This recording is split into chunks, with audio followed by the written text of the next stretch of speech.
আজ থেকে ঠিক 9.5 বছর আগের কথা বলি। আমার প্রথম সন্তান তখন 3.5-4 বা 4.5 মাস, এই সময়ের মধ্যে আমার হঠাৎ একদিন মনে হলো যে আমার বোধহয় ব্রেস্ট মিল্ক ঠিকঠাক করে আসছে না বা আমার বাচ্চার পেট ভরছে না। আমার মনে হয় এই ঘটনাটা তারা অবশ্যই রিলেট করতে পারবেন যারা বাচ্চাকে প্রথম 6 মাস ব্রেস্ট ফিডিং শুধুমাত্র ব্রেস্ট ফিডিং করিয়েছেন বা করাচ্ছেন। কেন কথাটা বলছি? কারণ প্রত্যেকটা মা যখন এই রাস্তাটা দিয়ে যান তখন কখনো না কখনো তাদের এটা মনে হয় যে আমার ব্রেস্ট মিল্ক হয়তো কমে গেছে বা ঠিকঠাক হচ্ছে না, ওর পেট ভরছে না। এটা হচ্ছে মেন ব্যাপার। তো আমারও একই রকমভাবে এটা মনে হয়েছিল এবং আমি ভীষণ প্যানিক করেছিলাম। এবং প্যানিক করার পরে আমি আমার মাকে বলি, আমি তখন ওখানে মায়ের কাছেই থাকতাম, এবং আমি মাকে বলি যে ওর মনে হচ্ছে ফর্মুলা ভিটের প্রয়োজন আছে, আমার ঠিকঠাক করে মনে হচ্ছে না। তো স্বাভাবিক, আমরা প্রত্যেকটা মেয়েই আগে মা বা বাবা বা আশেপাশে যারা থাকে তাদেরকেই জানাই এই আমার যে ভেতরের ইচ্ছেটা, ভেতরে যে সমস্যাটা হচ্ছে সেটা, আমি যেটা নিজে নিজে ভাবছি সেই সমস্যাটা বাড়ির লোককেই জানাই। তো আমার ক্ষেত্রেও তাই হয়েছিল। লাকিলি আমার মা বাবা দুজনেই মেডিকেল প্রফেশনের সাথে যুক্ত ছিলেন, এখন রিটায়ার করে গেছেন, এবং সেই কারণে আমার মা আমাকে বলছে, তোর কেন মনে হচ্ছে যে ওর পেট ভরছে না? তো আমি স্বাভাবিকভাবে বললাম যে এতদিন ধরে তো আমার ব্রেস্টটা বেশ ভারী ভারী ফিল হতো বা এরকম একটা ফিল হতো, এখন ও যে ফিডটা নিচ্ছে আমার মনে হচ্ছে আমার একটু লাগছে বা আমার হয়তো কমে গেছে বা এরকম একটা ব্যাপার। এবং আমি হাজারবার বলা সত্ত্বেও আমার মা ফর্মুলা ফিড নিতে বা কিনতেও দেননি। দোকান থেকে যে কিনে নিয়ে আসতে হয় সেটা করতে বাধা দিয়েছেন এবং করতে দেননি। এবং আমাকে তখন আমার মা সেই মুহূর্তে বলেছিল যে দেখ, এটা একটা স্বাভাবিক ব্যাপার, বাচ্চাদের হঠাৎ হঠাৎ একটা হয় যে এরকম হঠাৎ করে খিদেটা বেশি আসে, কারণ ও তো বড় হচ্ছে আস্তে আস্তে। এটা স্বাভাবিক প্রবৃত্তি, তোর ব্রেস্ট মিল্ক কমে গেছে ব্যাপারটা না, ওর খিদেটা বেড়ে গেছে, এবং সেটা কিন্তু এই যে খিদেটা বেড়ে গেছে যেটা হচ্ছে সেটা কিন্তু খুব কম দিনের জন্য এটা থাকবে। তখনও পর্যন্ত মা আমাকে কিন্তু টার্মটা বলেননি এটাকে কি বলে বা এটা কেন হয় সেটা বলেছেন, কিন্তু এটাকে কি বলা হয় বা এটা অল্প দিনের জন্য কেন থাকে বা এই ডিটেলসে এত কিছু আমাকে বলেননি। বলেছেন যে এটা 2 থেকে 5 দিন মতন থাকবে বা 2 থেকে 4 দিন মতন থাকবে, আফটার দ্যাট ওটা ঠিক হয়ে যাবে, তোর বডি ওটাতে ইউজ টু হয়ে যাবে, ঠিক হয়ে যাবে। আর আর তোকে আমি ব্রেস্ট মিল্ক ছাড়া অন্য কিছু নিতে বা দিতে দেবো না, এই কারণ তুই যদি আজকে একটা মিল সাবস্টিটিউট করে ফেলিস বাচ্চার, তখন একটা সমস্যা হয়ে যাবে, কারণ তোর বডি ওটাতে ইউজ টু হয়ে যাবে, এবং ইউজ টু হয়ে গিয়ে কম মিল্ক প্রডিউস করতে থাকবে, কারণ বডি ওটা বুঝে যাবে যে ওর তো এখন এইটুকুই প্রয়োজন, এর থেকে বেশি প্রয়োজন নেই, সুতরাং আমি কম মিল্ক প্রডিউস করি। তো আমি একটা মিল্কও বা একটা বারের মিল্কও আমি সাবস্টিটিউট করতে দেব না। তো ইনিশিয়ালি কি হয়, আমরা তো অ্যাডাল্ট, হ্যাঁ, রাগ হয়, আমার রাগ হচ্ছে মায়ের ওপর যে কেন তুমি আমাকে এটা করতে দেবে না, ওর খিদে মিটছে না। বলছে ও 6 থেকে 8 বার যদি পি করে তার ওর খিদে মিটছে, কোনো সমস্যা নেই তাতে, সমস্যাটা তোর মধ্যে আছে।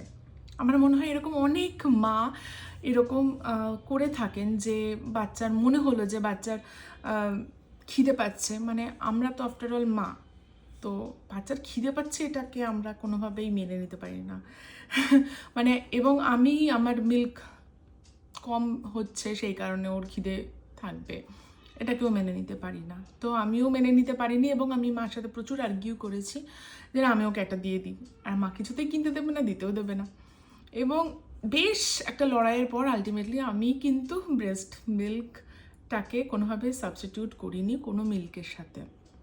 এবং পরে আমি দেখলাম যে হ্যাঁ 2 দিন 4 দিন 5 দিন এই প্রবলেমটা থাকছে, আমার নর্মাল হয়ে যাচ্ছে। এবং মানে এটা প্রথম প্রেগনেন্সিতে আমার মানে মনে হওয়া, এবং আমি যা যা করেছিলাম সেটা বললাম।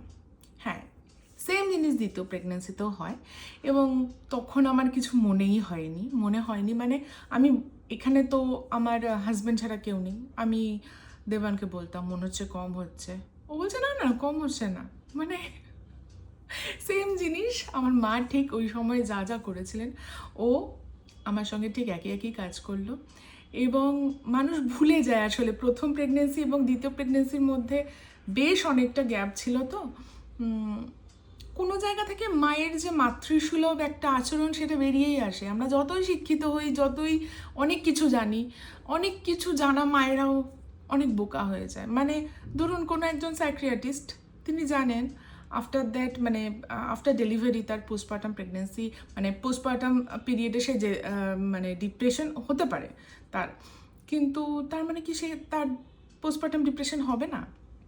আমরা অনেক কিছু হয়তো জানি, কিন্তু হয়তো সেই সিচুয়েশানে বাচ্চার সেরকম সিচুয়েশানে আমরা মানতে পারি না।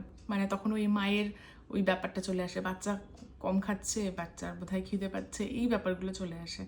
তো যাই হোক, এই কথাটা কেন বলছি তার কারণ লাস্ট স্যাটারডে আমার বন্ধুর ফোন আসে। বন্ধু যে নতুন মা হয়েছে, বাচ্চার 4.5 মাস বয়স, তো ও আমাকে ফোন করে। ওর নাম রুম্পা। রুম্পা, যদি ভিডিওটা দেখছিস তো এখানে একটা কমেন্ট করে দিয়ে যাবি। তো রুম্পা আমাকে ফোন করে বলে একই রকমভাবে যে আমার বাচ্চা 4.5 মাস বয়স, আমার সামহ মনে হচ্ছে আগে তো ব্রেস্টটা বেশ ভারী ভারী লাগতো, এরকম হতো, কিন্তু আমার মনে হচ্ছে যে এখন মনে হচ্ছে বাচ্চা ঠিকঠাক পাচ্ছে না, আমি একটু ভয়ই পেয়ে গেছি। ও কিন্তু একদম বাচ্চাকে যেভাবে ব্রেস্ট ফিড করার প্রথম 6 মাস আমরা ইনক্লুসিভ যে ব্রেস্ট ফিডিং দিতে চাই মায়েরা, ও সেটাই দিচ্ছে। তো ওর মনে হয়েছে এরকম। এবং আমার একই জায়গা থেকে আমার সেই মুহূর্তে কিন্তু এটা মনে হয়নি যে বাচ্চার গ্রোথ স্পার্ট হচ্ছে, সেই মুহূর্তে মনে হয়নি। আমি ওকে বরঞ্চ বললাম তুই ডায়েটের দিকে ধ্যান দে, লিকুইড হেলদি ডায়েট নে বেশি করে, অনেক কিছু বললাম। বলে ফোনটা যখন রাখলাম, ঠিক তার মানে ফ্র্যাকশন অফ সেকেন্ডের মধ্যে মনে হলো আরে এই রাস্তাটা দিয়ে তো আমি 2বার অলরেডি ক্রস করে গেছি, আমি তো জানি যে এই জিনিসটা ঘটে। এবং প্রত্যেকটা মায়ের হয়, কারণ বডি ইউজ টু হয়ে যায় যে এই সময় আমাকে এতটুকু মিল্ক দিতে হবে। এবং যেহেতু বডি ইউজ টু হয়ে যাচ্ছে, তো আমাদের ব্যাপারটা কি আমরাও ইউজ টু হয়ে যাই সেখানে। এবং বাচ্চার যে হঠাৎ করে যে ডিমান্ডটা বাড়তে থাকে, হঠাৎ করে যেটাকে বলা হয় গ্রোথ স্পার্ট, এটা যখন হঠাৎ করে বাড়ে তখন আমরা কনফিউজ হয়ে যাই, এবং আমরা কনফিউজ হয়ে মনে করি যে আমার মিল্কটা কম মানে প্রয়োজনের তুলনায় কম বেরোচ্ছে বা বেরোচ্ছে না, এরকম একটা ফিল হয়। কারণ সেই মুহূর্তে বাচ্চার প্রয়োজনীয়তাটা একটু বেড়ে যায়, বাচ্চা বড় হচ্ছে, শারীরিকভাবে মানসিকভাবে বড় হচ্ছে, সেই জন্য বাচ্চার প্রয়োজনটা বাড়ছে।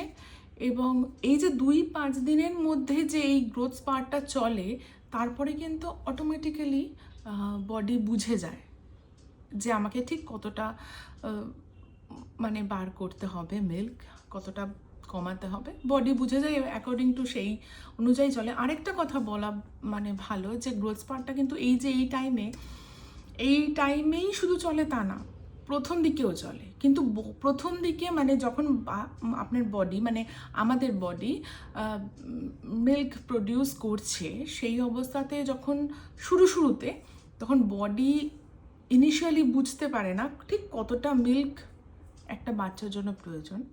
তো ওই একটা যে মানে সময় যায়, ওটাতে আপনিও কনফিউজ থাকেন, বডিও কনফিউজ থাকে।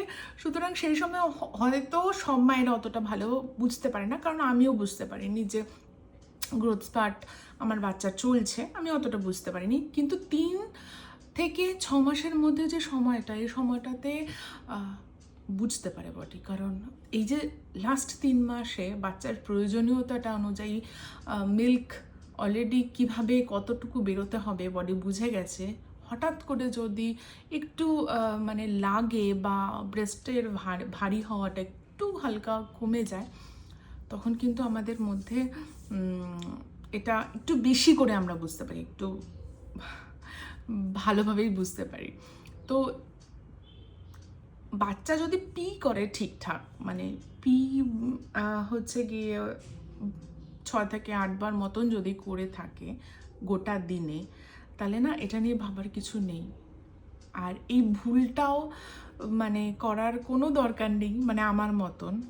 আমি জানি মন মানে না, তবুও আমার যে মনে হওয়া এবং আমার মায়ের আটকানো এই যে সময়টা, এইটাতে ভুল কোনোভাবেই করার দরকার নেই যে আমার বাচ্চার ঠিকঠাক মিল্ক পাচ্ছে না।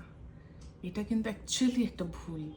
বারবার মনে হচ্ছে আমার ব্রেস্ট মিল্ক কমে গেছে, ব্রেস্ট মিল্ক কমে গেছে। আরও মানে সিচুয়েশানটা কি হয়, মানে আমাদের সমাজে প্রচুর মানুষও থাকে এই ধরনের কথা পোক করার জন্য, যে কমে গেছে, মানে তোর ব্রেস্ট মিল্ক কমে গেছে, বাচ্চা সাফিসিয়েন্ট হচ্ছে না। এত আমাদের অ্যাভেলেবেল মিল্ক বাইরে রয়েছে, মানে যার উপায় নেই তার তো উপায় নেই, যার মিল্ক বেরোচ্ছে না তাদের তো ব্যাপারটাই আলাদা। তারা প্রথম থেকেই ফর্মুলা ফিডে বাচ্চাকে অভ্যস্ত করে ফেলছে। কিন্তু যদি মিল্ক বেরোচ্ছে সেক্ষেত্রে কিন্তু এটা কোনোভাবেই ভাবার কোনো কারণ নেই যে আমার মিল্ক কমে গেছে এবং আমার মিল্ক কমে যাওয়ার কারণে আমার বাচ্চা ঠিকঠাক করে মিল্ক পাচ্ছে না। এই ভিডিওটা কখনো করবার প্রয়োজনীয়তা আমি ফিল করিনি। লাস্ট বললাম না, আমার বন্ধু যখন আমাকে মেসেজ করলো, ফোন করলো ওর কনফিউশন থেকে, তখন আমার মনে হলো না, এই প্রবলেমটা তো শুধু আমার একার প্রবলেম না বা আমার বন্ধুর একার প্রবলেম না, সেই সমস্ত মায়ের প্রবলেম যারা প্রথম থেকে শুরু থেকে বাচ্চাকে ব্রেস্ট মিল্ক দিয়ে বড় করছেন। এবং এটাও জানানো খুব দরকার, যেটা আমাকে আমার মা বলেছিলেন, যে তুই যদি আজকে একটা মিল্ক সাবস্টিটিউট করে ফেলিস তাহলে কিন্তু তোর বডি আস্তে আস্তে মিল্ক প্রডিউস করা কমিয়ে দেবে। তার ফলে কি হবে, আপনার যে ইচ্ছেটা যে বাচ্চাকে আমি পুরোপুরি প্রথম 6 মাস ইনক্লুসিভলি ব্রেস্ট মিল্কে রাখবো, সেটা কিন্তু পূরণ হবে না। তো সেই কারণেই আজকে একটা ছোট্ট ভিডিও করা, নিজের এক্সপিরিয়েন্স এবং আমার বন্ধুর এক্সপিরিয়েন্স, দুজনের এক্সপিরিয়েন্স শেয়ার করা। মানে ওকে বলতে গিয়ে আমার মনে হলো যে না, এটা দরকার, এটা অনেকের উপকারে লাগতে পারে।